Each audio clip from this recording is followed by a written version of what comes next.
오늘 함께 나눌 말씀 제목은 그리스도의 마지막 사명입니다. 그리스도의 마지막 사명. 사실은 그리스도의 마지막 사명이 우리의 시작이 되면 됩니다. 그리스도의 마지막 사명은 우리의 시작입니다. 지난주에도 그 전라북도 부안 그리고 김해 현장, 저는 특별히 부안 현장에 있었습니다. 부안 현장에 있었는데 그 부안 현장에 가서 그 지역에서 가장 유명한 흑암의 현장이 어디냐 이렇게 물어봤더니 이제 첫 번째로 얘기한 현장이 부안에 오래된 절이 있는데 보니까 그 주로 오래된 절들은 천년고찰 이렇게 얘기하더라고요. 성남에도 천년고찰이 있습니다. 천년고찰 저기 그 가천대 옆에 있는 그 절, 그 천년이 넘었어요. 물론 시작은 천년이 넘었는데 대부분 조선 시대 때 이렇게 다 중건을 했더라고요. 여기에도 내소사라는 절이 있습니다. 내소사라는 절이 있는데 이 절도 신라 시대 때 처음 시작이 됐는데 중간에 뭐 전쟁이나 여러 가지 일들 때문에 뭐 또 다 없어졌어요. 그러다가 조선 시대 때 다시 중건해서 이제 지금까지 이르게 되는. 근데 가 보니까 이 절은 많은 사람들이 그 들어가는 입구부터 은혜 받겠다 싶더라고요. 그 길이 이렇게 전나무 숲이요, 동굴처럼 쫙 울창하게 이렇게 우거져 있어요. 이렇게 절 들어가지도 않았는데 들어가는 입구부터 막 이렇게 힐링이 되기 시작합니다. 그리고 들어가면 여기는 절만 이 천년이 아니고 또 천년된 성황당 나무가 있어요. 제가 본 나무 가운데 제일 큰 나무인 것 같아요. 그리고 이게 성황당 나무 아시죠? 이렇게 큰 나무에 이렇게 막 붉은색 여러 가지 띠둘러 놓은 천년짜리 나무가 딱 있어요. 그래갖고 이제 1년에 한 번씩 그 앞에 또 제사 지내고 뭐 이 내소사라는 절하고 함께 힘을 합쳐서 그 지역에 여기 또 제사를 지내는 내소사라는 이름을 찾아보니까 이 내소사가 그 모든 것을 살린다는 뜻이더라고요. 여기에 오면 모든 것이 살아난다.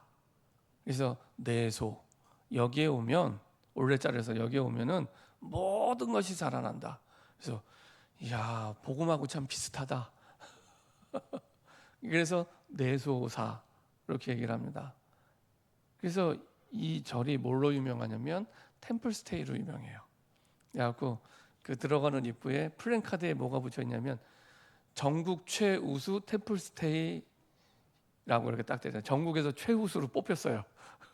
템플스테이 운영을 잘한다고. 그래서 전국 최초로 템플스테이 회원제를 운영하는, 그러니까 언제든지 와서 회원권 끊어놓고 언제든지 힘들면 오라는 겁니다. 회원권 끊어놓고. 얼마나 귀가 솔깃합니까? 그렇죠?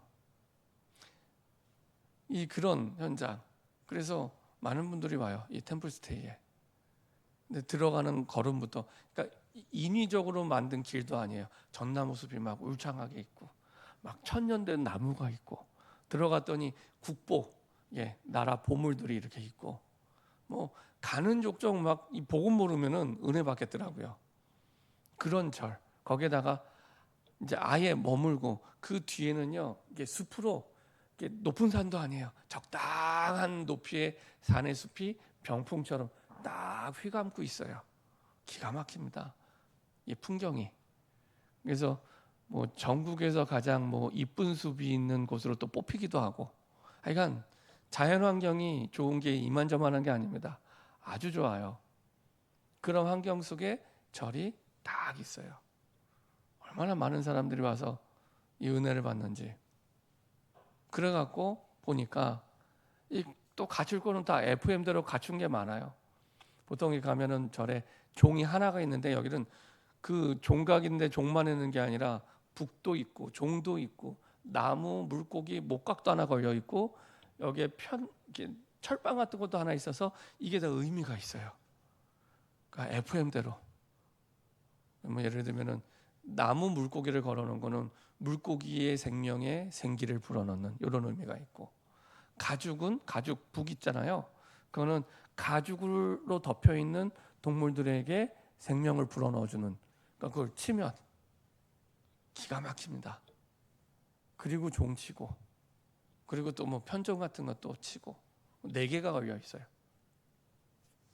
더 중요한 건 이번에 가서 이렇게 보면서 그 절에 오는 사람들, 그 다음에 거기에 있는 스님들, 이 모든 것들이 한마디로 얘기하면은 기도예요. 기도하는 삶이에요. 기도하는 삶. 무슨 기도. 그 기도도요, 전부 돈 내고 하는 기도. 우리는 돈 안 내고 늘 와서 기도해도 되는데, 거기는 돈 내고 가서 여름이면 여름에 기도하고, 밤에 겨울에 기도하고, 그리고 뭐 하여간에 뭐 기와장 하나부터 시작해서 조그마한 불상부터 시작해서 연등만 있는 게 아니에요. 무슨 종 같은 것도 있고. 근데 그 모든 게 다 그냥 기도와 연결되어 있어요. 그래서 제가 물어봤어요. 거기 이제 열심히 또 이렇게 뭘 제사 준비하고 있는 거기에 신도가 있더라고요. 그래서 물어봤어요. 아니, 여기 계신 분들은 이제 몇 시에 기도하니? 새벽 3시 반. 새벽 3시 반에 이제 새벽 예불이 열려갖고, 거기에 뭐 주지 스님이 매일 새벽마다 108번씩 전한대요. 매일. 그리고 이제 우리 새벽 기도 막 시작하려는 그때 이미 그 절은 새벽 기도 끝나고, 그 다음에 11시에 또 낮 예불 또 해요. 그리고 저녁 6시 반인가요? 그때 또 저녁. 그때마다 또 이제 막 쳐요. 뭐 종도 치고 북도 치고 또 막 쳐요. 그렇게 해서 하루 3번. 완전 기도의 삶이에요. 기도의 삶. 근데 하나님의 자녀가 하는 기도는, 우리가 세상에 살아가지만 하나님의 그 보좌와 연결되는, 그 보좌의 능력과 역사, 그 영적 세계와 연결되는 유일한 통로입니다. 하나님의 자녀의 기도는. 반대로 하나님을 떠나 있는 불신자의 기도는 사단과 연결되는, 사단의 영적 세계와 연결되는 통로예요. 그러니까 사단의 영적 세계와 사단과 연결을 계속하면 어떻게 될까요? 잡히는 겁니다. 사단에게 잡히는 거예요. 귀신에게 잡히는 겁니다. 그것을 계속, 그래서 멸망의 길을 가게 됩니다. 그 안에 보면은 기도 제목이요, 전부 건강이에요. 첫 번째, 전부 건강. 가족의 건강, 무슨 건강. 그 다음에는 이제 성공. 이번에 거기 보니까 다른 절에는 안 쓰는 단어, 승승장구. 얼마나 계속 승리해요. 승승장구. 뭐 삼재소멸. 재앙이 워낙 많으니까, 계속 재앙이 들이닥치니까 삼재소멸. 여러 가지로 그게 써놨는데, 이게 사단과 연결되면서 멸망의 길로 계속 가는 겁니다. 몰라요. 그렇게 하면은 성공하는 줄 알고. 아닙니다. 그래서 더 빨리 멸망의 길을 가는 겁니다. 그렇게 계속 완전 이 기도. 그래서 우리가 사는 세계에는 3종류의 나라가 있습니다. 3종류의 나라. 첫 번째, 세상 나라. 우리가 살아가는 세상 나라가 있습니다. 그리고 그것을 장악하고 있는 사단의 나라, 공중 권세 잡은 자가 장악하고 있는 사단의 나라. 그리고 그곳에 그리스도의 빛이 비춰질 때 임하는 하나님의 나라. 그렇죠? 이 3가지 나라. 그래서 우리가 복음을 모르면 끊임없이 세상 속에서 사단의 나라에 장악을 당해서, 나라라는 의미는 영토나 정치적인 의미가 아닙니다. 이거는 통치의 의미예요. 통치. 누구의 통치를 받냐?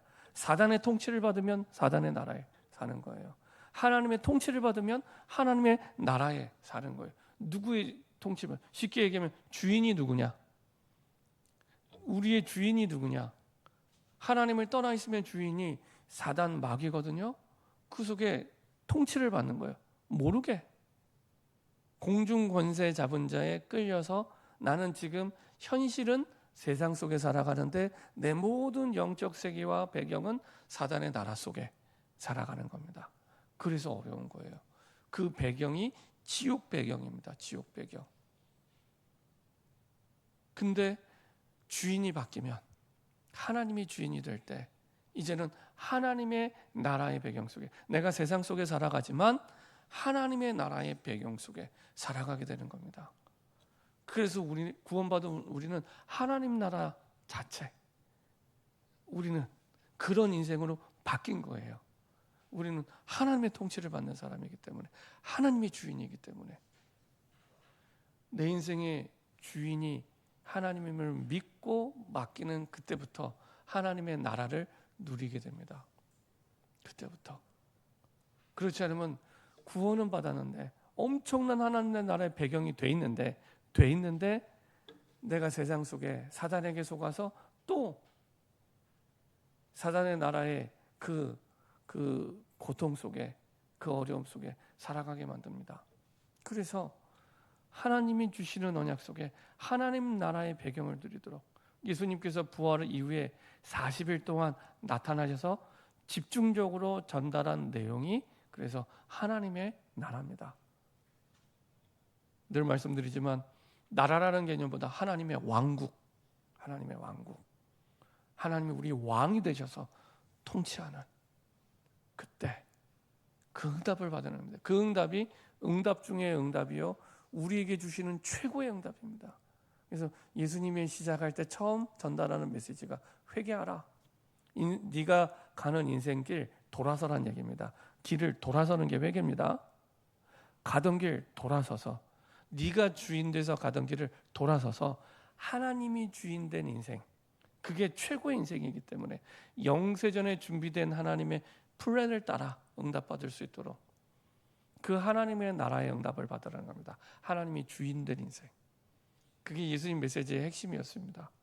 마지막 부활 이후에도 오늘 보는 이 사도행전 1장 예수님의 마지막 강단인데, 이때도 주제가 40일 동안 하나님 나라에 대해서, 그래서 하나님 나라의 일에 대해서 쭉 말씀하시는 거죠. 그게 최고의 응답이기 때문에 우리가 증인돼서 우리 후대에게 전달해야 될 최고의 영적 유산입니다. 하나님의 나라. 네가 이 땅에 살지만 아니야, 영원한 천국 가기 전에 이 땅에서도 하나님의 나라의 최고의 행복을 누릴 수 있는 신분과 권세가 너에게 있어. 그렇죠? 이거는 아무도 도와주지 않아도 되고 아무것도 없어도 돼. 하나님께서 인생의 주인만 되면 누릴 수 있는 최고의 응답. 그렇죠? 그 축복이 와 있는 겁니다.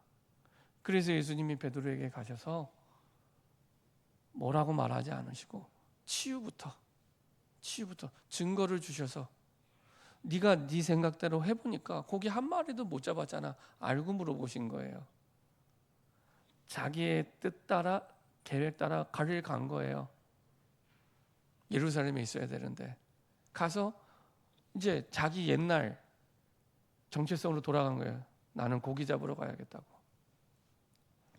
예수님은 사람 낚는 어부가 되게 아니라 약속을 주시고 말씀을 주셨는데 안 믿은 거예요. 예수님을 열심히 따라다닌다고 몇 번 얘기했지만 진짜 마음에는 안 믿은 거예요. 그리고 나서 고기 잡으러 갔는데 하나도, 밤새도록 고기 잡았는데 한 마리도 못 잡았어요. 아시고 예수님이 물어본 겁니다. 고기가 많이 잡히냐? 네 뜻대로 했더니 인생 잘 되고 있냐? 이렇게 물어보는 겁니다. 네 계획대로 했는데 인생 잘 되고 있어? 그 눈높이에 맞춰서, 어마어마한 하나님에게 얘기해줘도 못 알아듣기 때문에 그 눈높이에 맞춰서, 그래, 네 계획대로 가서 물고기 잡으러 갔는데 계획대로 잘 되고 있어? 그렇게 물어보시는 거예요. 그랬더니 솔직하게 얘기합니다. 한 마리도 못 잡았다고. 그러면 그물을 오른편에 던져봐. 제가 볼 때는 우리 예수님이 그리스도이긴 하지만 진짜 복음 중에 복음이구나.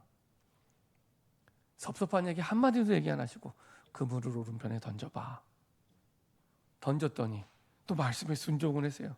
그러니까 베드로가 제일 잘한 건 말씀에 순종하는 일이었습니다. 성격이 좋은 것도 아니고 믿음이 좋은 것도 아니었어요. 딱 하나, 말씀에 순종하는 건 확실해요. 말씀에 순종했더니 그물이 찢어질 만큼 잡은 거예요. 배 오른편에 던지냐 왼편에 던지냐 아무 상관없습니다. 예수님의 말씀에 순종했기 때문에 찢어지고, 그리고 나서야 그 증거를 보고 예수님이 부활하신 주님이구나 알게 됩니다. 이제 예수님을 알아봐요. 그리고 나서 예수님 말씀에 야 우리 같이 밥 한 끼 하자 얘기하십니다. 밥 한 끼 먹자. 아침 조반. 그래서 그 조찬 기도회가 우리나라에 많이 하죠. 조찬 기도회. 그래서 우리나라에도 국가 조찬 기도회가 있지만 제가 이제 저는 연세대학교에 한동안 사역을 들어간 적이 있습니다. 연세대학교도 보니까 그 연세대학교 안에 기독인들이 그 아침마다 교회 그 한 달에 한 번 첫날을 조찬 기도회로 모이더라고요. 그래서 아침에 밥 먹기 전에 예배드리고 기도하고 같이 성도의 교제를 나누고. 근데 그렇게 해서 아침 식사를 하는데 목적이 뭐냐? 예수님이 부활하셨는데 막연한 영적인 존재가 아니라 실제로 부활체를 가진 부활하신 주님이란 걸 보여주신 거예요. 그래서 부활의 능력을 보여주신 겁니다. 그냥 밥 한 끼 하자 밥 먹은 게 아니고 밥을 먹을 수가 있는 거예요. 부활하신 주님을 그 능력을 보여주신 거예요. 그래서 조찬기도의 목적은 부활하신 주님을 확인하고 그 믿음을 확신하는 게 사실은 그 목적입니다. 이렇게 해서 그 부활하신 주님 보여주시고 나서 비로소 이 베드로의 인생을 향한 하나님의 영세전부터 있었던 계획을 얘기해 줍니다. 네가 사람 낚는 이 고기 잡는 어부가 아니라 사람 낚는 어부로 부르심 받았다는 걸, 평생의 천명을 얘기해 줍니다. 내 어린 양을 치라, 내 어린 양을 먹이라. 그 사명을 그냥 맡기세요. 얼마나 능력이 있냐, 얼마나 더 열심히 할 거냐 묻지도 않으세요. 능력은 하나님이 주시는 거니까. 언약이 하나님이 주신 언약이 맞냐 그것만. 그래서 처음부터 사람 낚는 어부로 선택하시고 택하셨기 때문에 그렇게 되어지는 거예요. 그래서 우리가 정확하게 언약을 붙잡는다는 것은 단순히 언약을 붙잡는 게 아니라 거기에는 하나님의 모든 그 실행하는 성취가 담겨 있습니다. 하나님의 그 언약에는 하나님의 성취가 담겨 있습니다. 아무도 막을 수 없는. 그래서 결국에 그거대로 베드로는 사람 낚는 어부가 돼요. 사람 낚는 어부 정도가 아니라 초대교회 영적 지도자로, 그렇죠? 바뀌게 됩니다. 대부분 자녀들에게 우리가 가장 많이 실수하는 게 항상 우리 먼저 자녀들의 행위, 행실 이거를 먼저 보고 얘기하는데 중요한 건 하나님의 언약이 무엇이냐 그걸 확인해야 됩니다. 진짜 내 자녀를 향한 하나님의 언약이 있냐 그러면 기다릴 수 있어요. 그리고 결국에 언약대로 바뀌어지게 됩니다. 그래서 우리가 말씀을 붙잡고 기도할 때 우리는 막 응답에 많은 기대를 가지고 살아가고 있는데 진짜 응답은 내가 지금 말씀과 기도 속에 있는 것 자체가 응답입니다. 말씀과 기도 속에 있는 것 자체가 응답이에요. 말씀 자체가 그냥 단순하게 말이나 글이 아니라 항상 하나님의 성취가 담겨 있어요. 그래서 얼마나 정확하게 하나님의 말씀을 붙잡느냐 이게 다예요. 성경을 자세히 한번 보세요. 하나님의 말씀이 임하면 그걸로 끝입니다. 그거대로 다 돼요. 그거대로. 그래서 얼마나 정확하게 하나님의 말씀을 내가 붙잡고 있냐 그것만 확인합니다. 그거 하나 때문에 예수님이 가신 거예요. 창세기 37장 1절부터 11절 요셉이 어렸을 때 가졌던 언약이 있습니다. 하나님이 주신 비전이 있습니다. 결국에는 그 비전이 이루어지게 되죠. 창세기 41장 38절에 이루어지게 됩니다. 이렇게 여호와의 신에 감동된 자를 내가 본 적이 없다. 그렇죠? 결국에 그 비전대로 청소년 때 붙잡았던 그 비전대로, 언약대로 성취됩니다. 모세는 더 어렸을 때, 출애굽기 2장 1절부터 10절에 모세의 엄마가 가지고 있었던 전달한 그 언약이 결국에는 80세가 된 그때 성취되기 시작합니다. 출애굽기 3장에 하나님이 나타나셔서 다시 말씀하시고요. 결국에 출애굽기 12장 12절,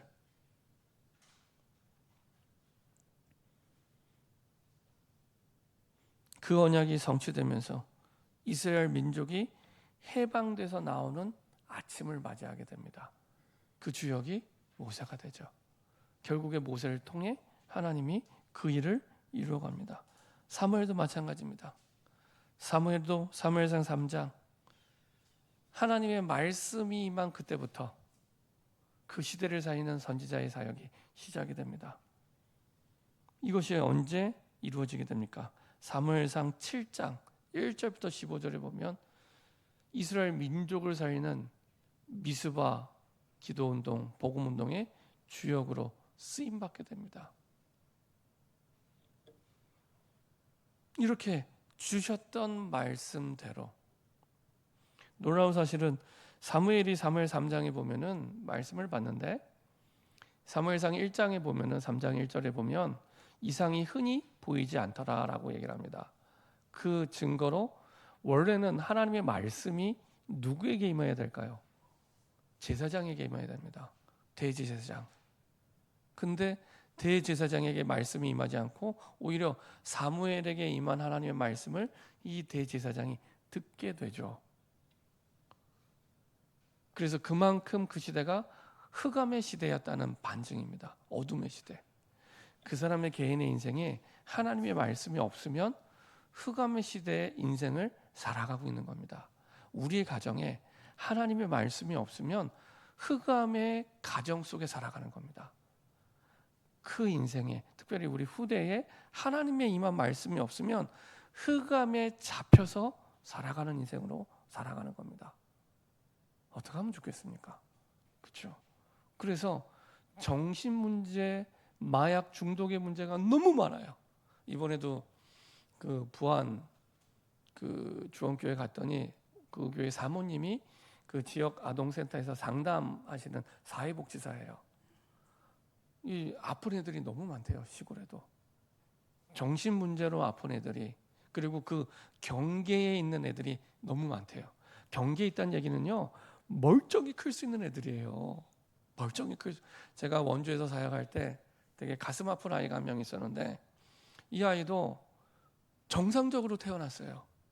태어나기는 정상적으로 태어났는데 자라면서 환경이 너무 안 좋아요. 그래서 얘가 너무 문제가 많아요. 어느 정도냐면은 할머니에게 칼을 들이대요. 초등학생이. 이해가 되세요? 이 아이가 학교 생활을 정상적으로 할 수 있겠습니까? 학교가 거부를 하는 아이가 됐어요. 학교가 거부를 해요. 아니, 키워주는 할머니한테도 칼을 들이대는데 애들은 얼마나 괴롭히겠습니까? 그죠? 학교가 안 받아요. 이번에 그 부안에도 학교가 안 받는 애가 있었대요. 학교가 안 받는 애. 얼마나 슬픈 일입니까? 학교가 안 받아줘요. 그리고 이 학생을 받으려고 했더니 학부모들이 일어나요. 쟤 받으면 내 아이들이 피해 보니까. 근데 이제 이 아이가 결국에는 학교를 못 가고 그 아동센터에 온 거예요. 아동센터에 왔는데 얘가 치유돼 버렸어요. 복음을 듣고 예수 영접하고, 그리고 계속 말씀 듣는데 얘가 완전히 바뀌었어요. 그래갖고 얘가 다시 학교에 들어갔어요. 거꾸로 됐잖아요. 학교에서 받고 그 다음에 지역 아동센터로 와야 되는데 학교가 안 받아줘갖고 지역 아동센터에서 치유해서 학교를 보냈어요. 그러니까 그 지역의 교육청장이 왔대요. 학교 교장 선생도 아니고 그 지역의 교육청장이 와서 아니 도대체 이 아동센터가 어떤 센터냐 하고 와서 인사하고 감사하다고 그리고 왔답니다. 그래갖고 그 지역에서는 유명한 아동센터가 됐대요. 참 감사하죠. 근데 그런 경계에 있는 아이들이 너무 많대요. 잘 자랄 수 있는 아이들인데 그 환경이 너무 안 좋아서 아까 말씀드린 그 원주에 있는 그 아이도 어렸을 때부터 얘를 그냥 방치하고 키웠어요. 2박 3일, 3박 4일 엄마가 나가서 뭐 하고 돌아다니는지 몰라요. 집에 애들 놓고 유치원 다니기 전부터 보다 못해 할머니가 데려다 키운 거예요. 이게 정상적으로 자라겠습니까? 더 중요한 거, 이 아이의 아빠가 누군지 몰라요. 이 아이의 아빠가 누군지 몰라요. 그리고 엄마도 약간 2% 부족해요. 엄마도. 그러니까 그 아이는 어떻게 되겠습니까? 길이 없어요. 학교가 감당이 안 돼요. 근데 날이 갈수록 그런 아이들이 많아져요. 도시도 그렇고 시골도 그렇고. 아이들 몇 명 없는데 이번에 가보니까 부안은 전국에서 소멸되는 지자체 1위예요. 그러니까 진짜 심각하죠. 근데 그나마 있는 아이들도 온전한 아이들이 점점 없어져요. 진짜 가슴 아픈 일입니다. 복음이 아니면 그 아이들을 살릴 수 없고 바꿀 수 없습니다. 그 아이들에게 필요한 건 복음이 필요한 거예요. 그래야 그 아이들의 근본 영적 상태를 바꿀 수 있는, 영혼을 바꿀 수 있는, 결국에 영적 문제고 영혼의 문제이기 때문에 그것이 바뀌어야 이 아이의 이 상처난 마음과 생각이 치유되고 삶이 치유되게 됩니다. 이렇게 하나님이 주신 정확한 말씀이 없으면 또 흑암 속에 살아가게 됩니다. 그래서 예수님께서 마지막 강단에서 뭐 하지 말고 예루살렘을 떠나지 말고 아버지의 약속하신 것을 기다리라고, 여호와의 망대를 만들라는 겁니다. 망대부터 만들라고. 하나님을 전적으로 의지할 수 있는 이 기도의 망대부터 만들도록. 그래서 내가 하나님 앞에 기도하는 그 시간이 인생 최고의 시간입니다. 그 시간이. 그때 모든 게 결정이 납니다. 사도행전 1장 3절 보니까 그가 고난받으신 후에 또한 그들에게 확실한 많은 증거로 친히 살아계심을 나타내사 40일 동안 그들에게 보이시며 하나님 나라의 일을 말씀하시니라. 우리가 보았던 그 요한복음 21장의 그 장면도 예수님의 부활 이후에 그 40일의 여정 중에 일부분입니다. 40일의 여정 가운데. 근데 그 40일 여정 속의 주제가 하나님의 나라. 왜 하나님의 나라를 얘기했는지 결론에 말씀드리겠지만 그 하나님의 나라를 전달하는 그 사명을 찾을 때까지, 그 사명이 내게 보일 때까지 기도하는 겁니다. 그래서 죽어가는 영혼이 지금 시급한데 당장 나가서 전도하는 게 문제가 아니라 그 이전에 먼저 하나님의 나라의 망대가 세워질 수 있도록 내게 주신 세계복음화의 사명이 보일 때까지 이 시간을 가져라. 이게 답니다. 그리고 그 사명을 붙잡고 인도받을 때 사도행전 2장 1절에 하나님의 역사가 시작이 됩니다. 하나님의 구원과 성령의 역사와 보좌의 능력의 배경이 날마다 항상 함께하는 그 망대가 됩니다. 이 시간이. 그래서 아침에는 내가 깊은 호흡과 함께 기도로 모든 것을 회복하고, 호흡을 제가 깊게 해보니까 집중할 수 있는 힘이 생기더라고요. 그래서 그 힘으로 기도하게 되고요. 그래서 길게 호흡하시면서 기도가 될 만큼 낮 시간에는 기도 속에서 만남의 축복을 누리시고, 보이는 게 달라집니다. 기도 속에서 만나면 사람을 볼 때 전도 대상으로 보이기 시작해요. 하나님의 준비된 영혼으로 보이기 시작합니다. 단순히 고기 잡는 어부로 살아가는 우리의 직장의 시간이 아니라 사람 낚는 어부의 시간으로 보여지기 시작합니다. 그렇죠? 똑같은 삶, 똑같은 현장, 똑같은 사람인데 내가 바뀐 거예요. 그 속에서 내가 밤을 맞이할 때 300%의 응답이 시작이 됩니다. 내가 확실하게 살아나고 전문성을 누리는 100%, 내 현장을 살리는 응답의 100%, 미래를 살리는 응답의 100%, 모든 삶 속에 하나님의 축복이 들어 있었구나. 나는 이 환경이 뭔가 바뀌어야 되는 줄 알았는데 그게 아니라 지금 있는 현장에 하나님의 축복이 들어 있었구나라고 확인하게 됩니다. 갈등이 없어지고요, 고민이 없어지고요, 염려가 없어지기 시작합니다. 왜냐? 항상 준비된 하나님의 더 좋은 계획을 봤기 때문에, 그 현장에서 봤기 때문에, 이 응답이 있는 그 현장에 하나님은 사도행전 2장 9절 12절 15나라의 사람들을 보내시는데, 하나님이 준비하신 사람, 이 사람들은 처음 온 사람이 아닙니다. 매년 거기 온 사람들입니다. 절기 때마다 오는 사람들이었습니다. 다르게 보이는 거예요. 사도행전 2장 17절 18절 하나님이 준비된 미래, 비전 보게 되고요. 사도행전 2장 41절 내 현장에서 3천 제자가 일어나는 일들이, 구원의 역사가 일어나기 시작하고요. 지금 있는 내 현장에서 사도행전 2장 42절 예배가 살아나요. 내 예배가 살아나요. 나의 예배가 살아나기 시작합니다. 사도의 가르침을 따라, 강단의 말씀을 따라 사는 삶이 되고요. 그 속에서 교제하게 되고요. 그 속에서 떡을 떼게 되고요. 구원에 감사하게 되고, 오로지 기도에 힘쓰게 돼요. 말씀 붙잡고 기도하는 게 다구나. 신앙생활을 복잡하게 하는 게 아니라 말씀 붙잡고 기도하는 게 다구나. 사도행전 2장 46절 47절 날마다 내 현장에 하나님의 말씀이 성취되게 됩니다. 어디 간 것도 아닌데 똑같은 현장인데 하나님의 준비된 응답들 확인하게 됩니다. 그래서 현장을 나가면 하나님이 역사하시는 게 보여요. 내가 하는 게 아니라 하나님이 역사하시는 게 보여요. 사도행전 3장 보니까 이 눈을 뜨고 나서 보니 앉은 뱅이가 다르게 보이고 일어나게 됩니다. 사도행전 8장 가니까 이제 사마리아에 가요. 내가 있는 현장에 안주하지 않고 내가 싫어하는 현장까지 가게 돼요. 내가 못 갈 거라는 현장까지 가게 돼요. 사마리아. 꿈에도 가겠다고 생각하지 못한 현장 가게 됩니다. 사도행전 8장 20절 40절 꿈에도 생각지 못했던 에티오피아 넷이 만나서 복음 전하게 됩니다. 사도행전 13장 1절부터 12절 무속 현장 동네에 가서 흥압에 빠진 걸 보고 살려나게 돼요. 그 속에 준비된 총독이라는 열배를 보게 됩니다.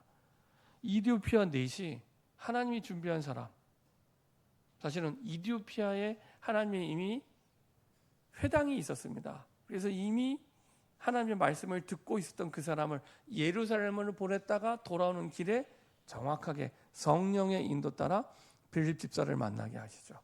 기가 막힌 만남입니다. 이런 만남이 어쩌다 한 번이 아니라 계속해서 내 현장에서 성령의 인도를 받을 때 일어나게 됩니다.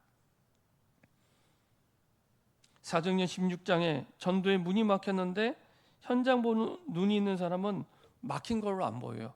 내 인생에 지금 큰 문제가 와서 막혔다고 사람들은 말하고 보는데 이 눈이 열린 사람이 막힌 게 아니에요. 하나님의 새로운 길이 보여지기 시작합니다.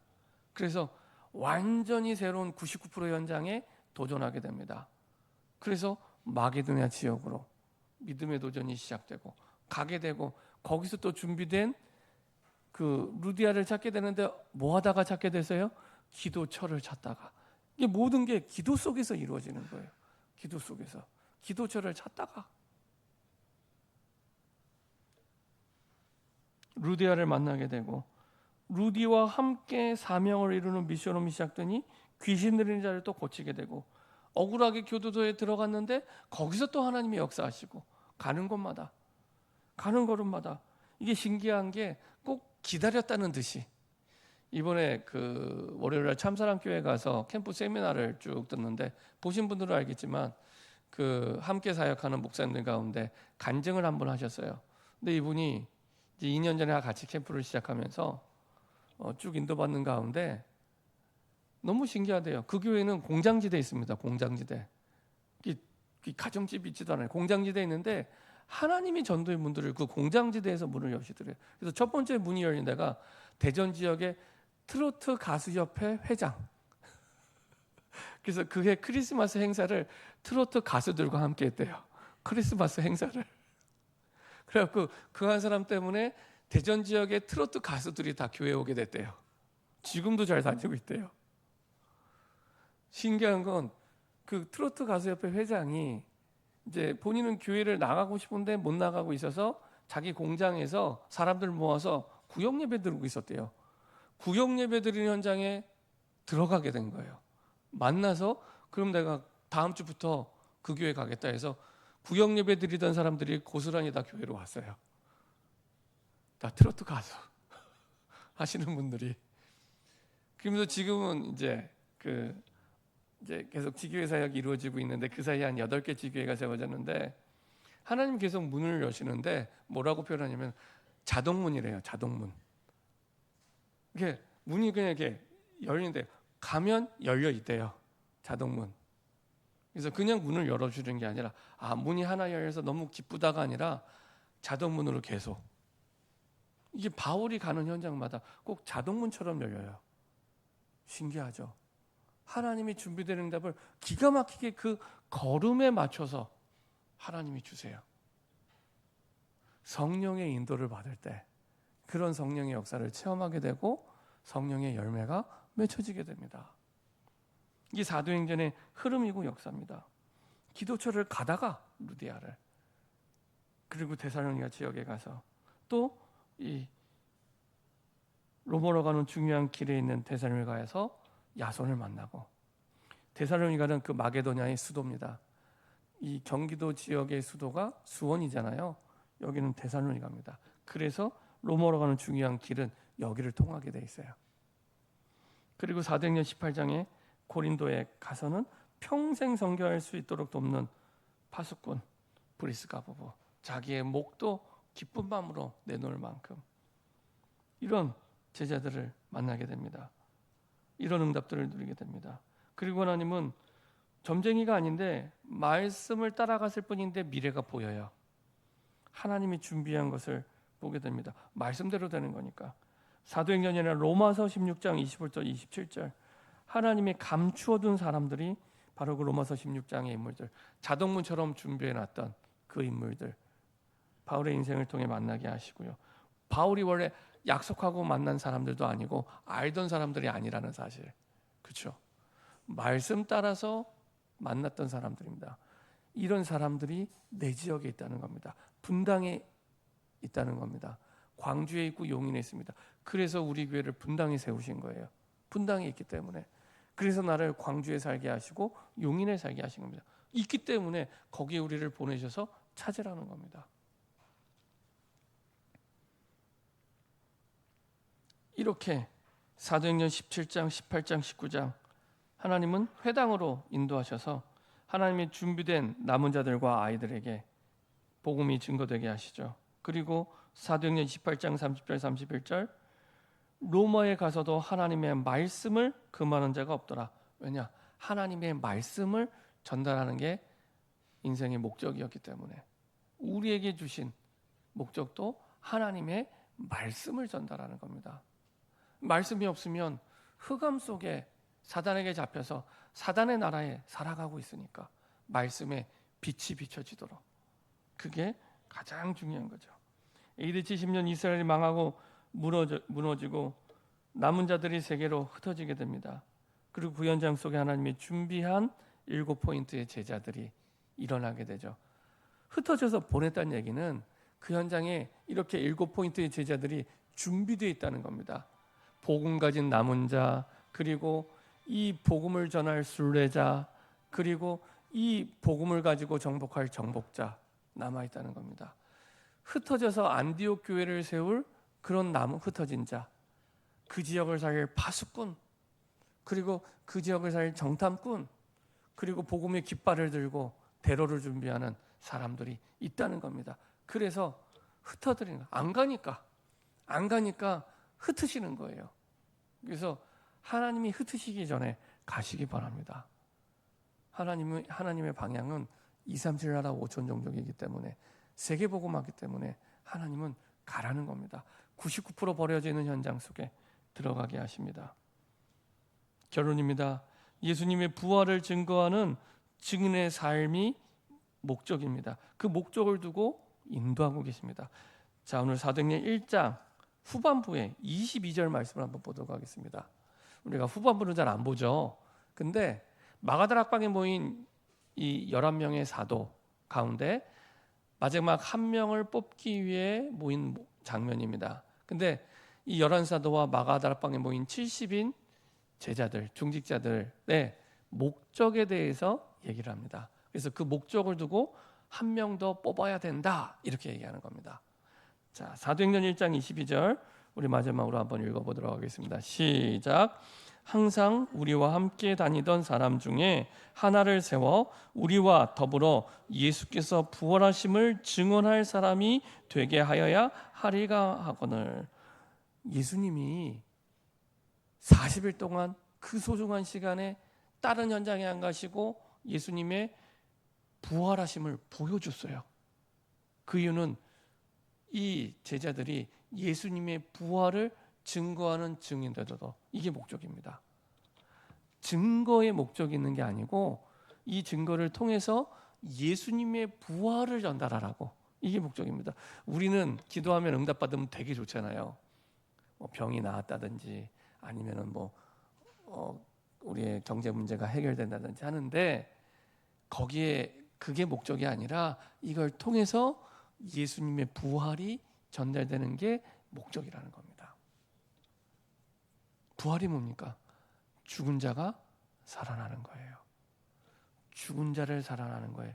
목적을 두고 죽어있는 영혼들에게 어떤 문제를 만나도 예수 그리스도의 부활의 복음이 증거될 때 다 살릴 수 있는 겁니다. 우리가 뛰어나서가 아니라 부활의 복음, 죽은 자를 살리는 복음을 가지고 있기 때문에 이게 목적이에요. 죽은 자를, 어떤 죽은 자를 만나도 살릴 수 있는 복음을 우리에게 주셨기 때문에. 그래서 당연히 증거 주십니다. 당연히 증거 주십니다. 증거를 받게 되면 말씀해 주세요. 예수님의 부활의 복음을 전달해 주십시오. 이게 마가다락에 모인 사람들의 목적입니다. 우리의 목적입니다. 우리 인생의 목적입니다. 우리 인생의 목적도 예수님의 부활을 전달하도록, 이것을 위한 하나님은 모든 능력과 역사를 준비해 놓고 기다리고 계세요. 그래서 오늘부터 하나님, 이제는 우리 남은 삶이 예수님의 부활을 증거하는 삶으로 내가 결단하겠습니다. 결단하면 오늘부터 그 부활의 증거를 우리에게 주시고 역사하기 시작합니다. 그 증인으로 우리를 부르셨기 때문에. 그래서 증인의 삶이 되어지게 됩니다. 이 축복 누리는 전도자의 시간, 그냥 기도하는 시간 아닙니다. 예수의 부활을 증거하는 전도자의 시간, 내가 힘을 얻는 시간이고 내 현장이 바뀌고 준비된 응답을 그래서 현장을 바꾸는 게 아니라 이미 준비된 응답을 보는 우리 눈이 열리는 시간이에요. 내가 못 보고 있는 거지. 꼭 이 엘리사가 자기의 종 눈을 열어주었거든. 불말과 불병거가 온 성을 휘감고 있는, 이미 그렇게 있었는데 그 종은 못 봤잖아요. 그 눈을 열어주는 시간입니다. 있는데 그러면 그 속에 답이 나오게 됩니다. 그래서 오늘을 놓치지 말아라. 오늘, 미래는 반드시 오늘로 다가오게 됩니다. 그래서 저와 여러분들의 오늘이 미래가 됩니다. 오늘 내가 무슨 생각을 하고 있는지 그게 내 미래예요. 오늘 내가 어떤 마음이 있는지 그게 내 미래예요. 그럼 내가 오늘 어떤 생각, 어떤 마음을 하면 되겠습니까? 그거대로 미래가 돼요. 하나님의 말씀을 담고 예수 부활의 증인으로 설 때 그 응답이 그대로 오게 됩니다. 요셉에게, 모세에게, 엘사에게 주셨던 미래대로, 처음에는 미래가 안 보이는데 그 약속대로 미래가 되었던 것처럼, 다윗은 목동으로 있을 때 모든 축복을 다 찾아냈습니다. 가장 안 될 때, 가장 어려울 때, 그렇죠? 양똥이나 치우는 그때, 시편 78편 70절 72절 보면은 그때 하나님은 다윗을 그 양의 우리에서 왕으로 선택하십니다. 그렇죠? 내가 가장 안 될 때, 가장 어려울 때, 그때가 예수님의 부활의 증거를, 부활의 내용을 확실하게 전달할 수 있는 증거를 붙잡을 시간표입니다. 지금을 놓치지 말아라. 미래는 하나님께서 준비해 놨습니다. 그리고 거짓독의 세계복음화를 이루어가시고 한 번도 세계복음화는 막힌 적이 없습니다. 그 말은 하나님은 당연히 예수님의 부활을 증거하도록 우리에게 증거를 주십니다. 준비해 놓고 기다리고 계십니다. 이 믿음을 가지고 오늘 새롭게 예수님의 부활을 증거하는 증인의 삶이 시작되기를 소원합니다.